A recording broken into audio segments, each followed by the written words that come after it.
Os acontecimentos desse vídeo, a gente vai estar falando basicamente do 527, que vai estar ligado ao pedido de anulação do casamento do rei Henrique VIII ao Papa, e 1555, vai se assinar o Tratado de Paz de Augsburgo. Boa tarde, a gente vai estar falando hoje basicamente sobre as condições específicas da Inglaterra, né? A gente falou bastante, deu alguns pontos, eu falei algumas coisas sobre a Reforma Protestante, certo? A aula passada, evidentemente, só foi um resumo assim, bem mesmo assim, bem a grosso modo, porque não é o foco a gente ficar falando sobre isso. Mas assim, a gente vai estar falando de algumas características da Inglaterra para entender qual que vai ser a posição propriamente do Hobbes, né? Então, como a gente falou lá da Reforma Protestante, ela vai ser um processo que vai correr em vários países. O que vai interessar a nós aqui, tá? A gente não vai falar propriamente da teoria do Lutero, certo? Nem do Calvino. Talvez eu fale um pouco mais para frente sobre como que seria isso e também fale um pouco mais sobre o Lutero, até porque vai ter depois eu vou ter que falar das divisões que haviam na Inglaterra ali, certo? Então eu vou falar dessas condições. Então é basicamente o seguinte, né?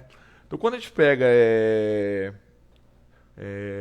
basicamente o processo sobre como que ocorreu a divisão da Inglaterra, ele está ligado ao nome do Henrique VIII, certo? Henrique VIII, ele era um católico, uma pessoa que acreditava muito no catolicismo, certo? E ele vai ser o responsável, um dos responsáveis, basicamente pela questão da reforma vai ser o principal, né, responsável na Inglaterra. Ele vai fundar propriamente a Igreja Anglicana. Então, o que acontece? Ele tinha um cardeal, que era o seu braço, né, direito, uma pessoa que era aquela pessoa que defendia os seus interesses e queria fortalecer o seu poder ali na Europa, certo? Basicamente, esse cardeal ele vai conseguir um casamento para ele com a Catarina de Aragão, certo? Ele vai casar com essa Catarina de Aragão. E o problema é que esse cardeal, ele era um político muito sagaz, muito, digamos assim, maquiavélico. E de certa forma, ali na corte da Inglaterra, ele vai começar a apresentar, vai ter vários inimigos que vão querer tirar ele propriamente do poder. Então, o que vai ocorrer? Esses inimigos eles vão começar a argumentar, colocar na cabeça do Henrique VIII que esse casamento que eles têm, esse casamento basicamente que ele tem com a Catarina, ele não vai dar certo, porque a Catarina já teria sido mulher do seu irmão. A razão, basicamente, do Henrique VIII achar que ele não conseguia ter um filho mais velho, que vai ser uma obsessão na vida dele, e vai ser umas coisas que vão ser colocadas na cabeça dele pela corte, é basicamente que a Catarina de Aragão, na verdade, ela já era viúva do seu irmão mais velho. Então ele pensava que, por ser viúva do seu irmão mais velho, ele achava que ela não teria esse filho, ela não conseguia ter esse filho, e isso, basicamente, vai ser uma das razões de ele achar que esse casamento propriamente é amaldiçoado. E eles vão argumentar que ele não consegue ter um herdeiro de um filho homem, propriamente dito, porque ele não consegue, porque esse casamento seria basicamente amaldiçoado. O Henrique VIII, ele vai ficar pensando sobre isso e ele vai pouco a pouco ser convencido basicamente por isso. Ele vai ser, digamos assim, convencido de que de fato é esse que é o problema, que por ele não conseguir propriamente um herdeiro. E o que ele vai pedir pro cardeal? Pô, cardeal, você vai lá e conversa com o Papa para ver se anula o meu casamento. E ele nesse meio tempo ele vai começar a se interessar uma garota na corte, que é a Ana Bolena, certo? Que vai seduzir ele. Aquele cardeal, ele vai tentar, basicamente, conseguir uma, essa separação. Quando ele chega lá no Papa para conseguir essa separação, o problema é que a Catarina de Aragão ela era parente de um um dos imperadores mais poderosos que existia na época, que era o parente dela seria o imperador do Sacro Império Romano Germânico, que hoje seria o que não existe lá na Alemanha. E esse cara, o Carlos V, ele vai chegar lá, vai invadir Roma, vai falar pro Papa, ó, cara, não vai ter casamento coisa nenhuma e ninguém vai casar, desculpa, não vai ter separação coisa nenhuma e ponto, e acabou, certo? O Papa vai negar, porque pô, vai fazer o quê? Ele não tem como enfrentar. E o cardeal falou, olha, cara, não conseguiu a separação. Então o que vai acontecer? O Henrique VIII, ele vai perceber que ele não pode, basicamente, ficar dependendo nem do seu cardeal e muito menos do Papa, porque como é que ele vai depender de alguém, certo? Que basicamente não tem, fica digamos, dominado por um outro império qualquer. Então ele vai fazer o quê? Ele vai pensar seriamente em criar, vai ter a ideia de criar uma igreja nacional, que vai ser essa igreja anglicana, certo? Que ele vai ser digamos assim, o novo papa dessa igreja, e ele vai tentar, basicamente, lembrando, ele ainda é um católico, então quando ele pega e cria essa igreja, toma as terras, vai confiscar as terras da igreja, certo? E para dividir com os nobres, tudo bem? Então, além dessa questão propriamente pessoal dele, essa questão, há também uma questão ali política, do ponto de vista de você querer ter interesse das terras, tomar essas terras da igreja para si, para o próprio país, entendeu?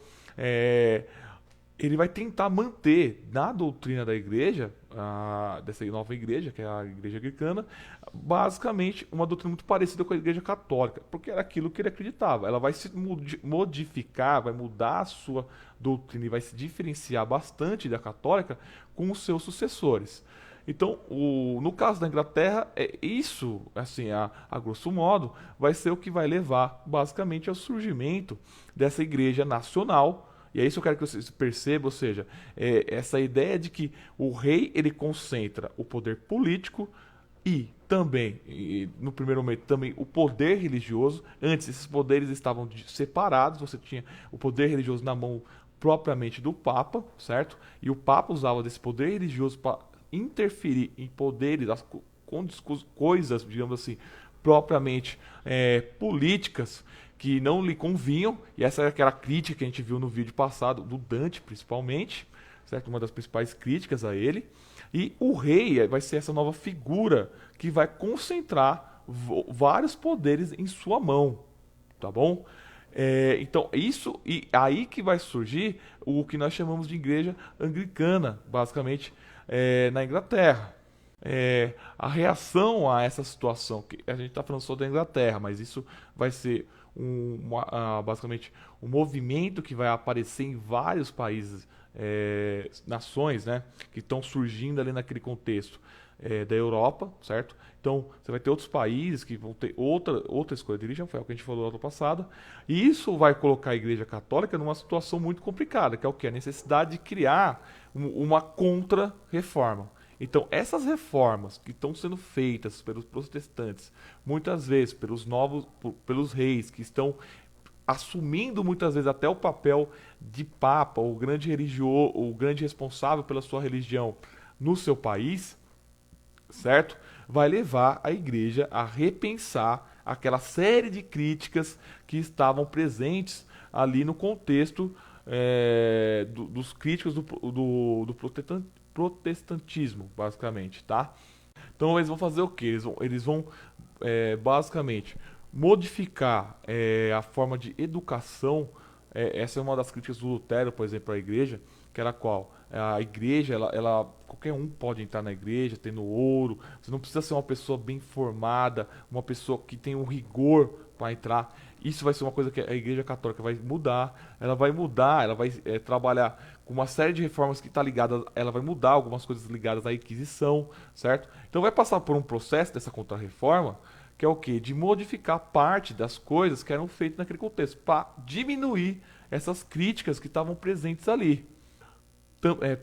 Nessa reforma propriamente católica, vai surgir um grupo que vai ter bastante importância no Brasil, que vai ser, o Inácio de Loyola, que vai ser o responsável, que vai organizar, que vai ser a Companhia de Jesus, que são os jesuítas, tá? Que é um grupo que tem como objetivo expandir propriamente a fé católica pelo mundo.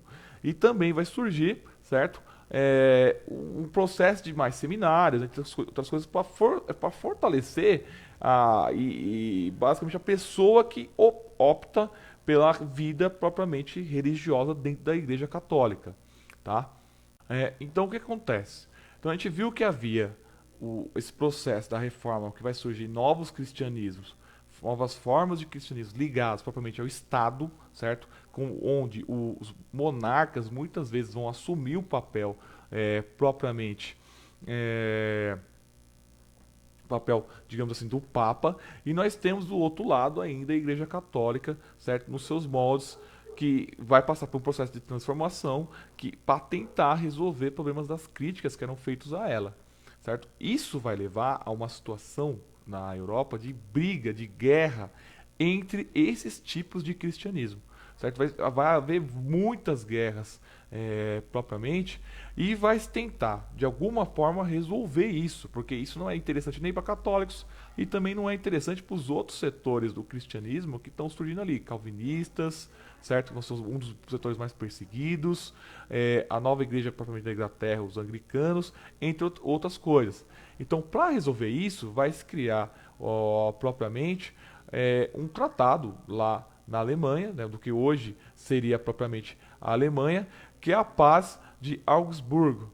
Qual que é a ideia, basicamente, desse tratado, digamos assim, né, desse acordo? É que se o rei ele é católico, todas as pessoas que estão ali naquele território que é governado pelo rei têm que se transformar em católico. Então, mas espera aí, eu não sou católico, eu sou calvinista. Então você tem que, basicamente, pegar e tem um período estipulado para você se mudar, ou você se converte, certo? Então, essa proposta, apesar de parecer muito incômoda para nós, ela vai ter um papel muito importante porque ela vai diminuir vários conflitos que estavam acontecendo naquele contexto.